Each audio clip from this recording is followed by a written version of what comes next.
दोस्तों आजकल जो कार्स लोगों को सबसे ज्यादा पसंद आती हैं वो है टेस्ला, BMW, ऑडी या फरारी। लेकिन क्या आप जानते हैं कि एक समय पर भारत के लोगों की सबसे पसंदीदा कार कौन सी थी, जिसको लेने का सपना हर भारतीय देखता था। लेकिन आपको जानकर हैरानी होगी कि आज के समय में उस ब्रांड की कोई कार खरीदता ही नहीं। देश के बड़े बड़े बिजनेसमैन से लेकर आम आदमी तक, यहाँ तक कि देश के प्रधानमंत्री भी इसी में बैठने का शौक रखते थे। सालों तक इसकी भारत में अलग ही पहचान रही है, लेकिन आज भारत की सड़कों पर इसका नामो निशान भी नहीं है। लेकिन कुछ खबरों से पता चला है कि ये हमें जल्द ही दोबारा देखने को मिल सकती है। लेकिन सवाल तो यह है, जिसे एक समय पर इतना पसंद किया जाता था, उसका अस्तित्व खत्म कैसे हुआ। चलिए जानते हैं एम्बेसडर कार के बारे में। भारत में बनी पहली कार हिंदुस्तान मोटर्स की ये कार पूरी तरीके से मेड इन इंडिया थी। ये कार मॉरिस ऑक्सफोर्ड सीरीज की एक गाड़ी को देखकर बनाई गई थी। मॉरिस की वो गाड़ी बहुत ज्यादा महंगी थी, इसलिए हिंदुस्तान मोटर्स ने एक ऐसी गाड़ी को बनाने के बारे में सोचा जिसे भारत का एक आम आदमी भी अफोर्ड कर सके। और फिर 1957 में एम्बेसडर कार ने पहली बार भारत की सड़कों पर अपना सफर शुरू किया। हिंदुस्तान मोटर्स की इस गाड़ी ने आते ही मानो भारत की सड़कों पर एक नई पहल शुरू कर दी थी। इसमें हिंदुस्तान मोटर्स का 1478 सीसी का इंजन लगा हुआ था।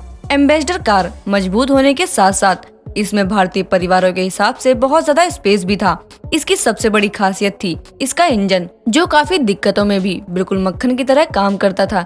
ये हिंदुस्तान की उबड़ खाबड़ सड़कों पर बिना किसी रुकावट के बहुत प्यार से चलती थी। बीतते दिनों के साथ साथ ये कार और भी ज्यादा लोगों को पसंद आ रही थी और देखते ही देखते ये लोगों के दिलो दिमाग पर छा गई थी। इतनी सफलता पाने के बाद इसके समय समय पर नए मॉडल बाजार में आने शुरू हो गए।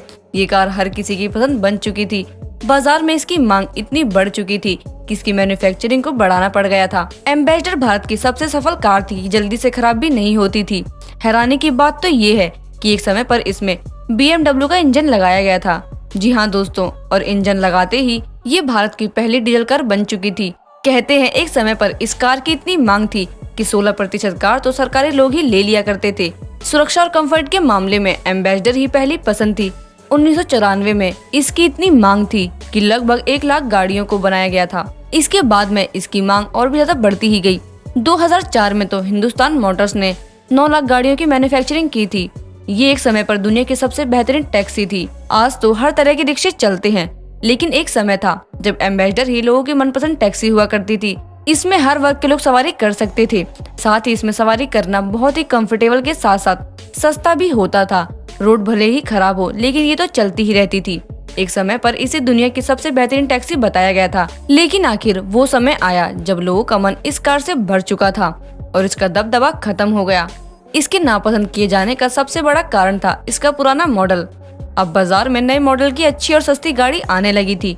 बदलते वक्त के साथ लोगों का टेस्ट बदल गया और एम्बेसडर का चलन भी। आखिर में इसकी मांग कम होती गई और इसके मैन्युफैक्चर में गिरावट आने लगी और 2014 में इसकी मैन्युफैक्चरिंग बंद कर दी गई। 2017 तक तो हिंदुस्तान मोटर्स बिकने की कगार पर आ गई और आखिर में इसे फ्रांस की कंपनी पूजो को बेच दिया गया, वो भी सिर्फ 80 करोड़ रुपए में।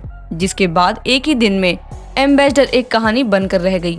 कुछ रिपोर्ट्स के अनुसार ये वापसी लेने वाली है और अब इसे इलेक्ट्रिक कार के रूप में मार्केट में लॉन्च किया जाएगा। इसे बनाने में 51% हिस्सा हिंदुस्तान मोटर्स का रहेगा और 49% हिस्सा यूरोपियन कंपनी का, और इसे चेन्नई के प्लांट में बनाया जाएगा।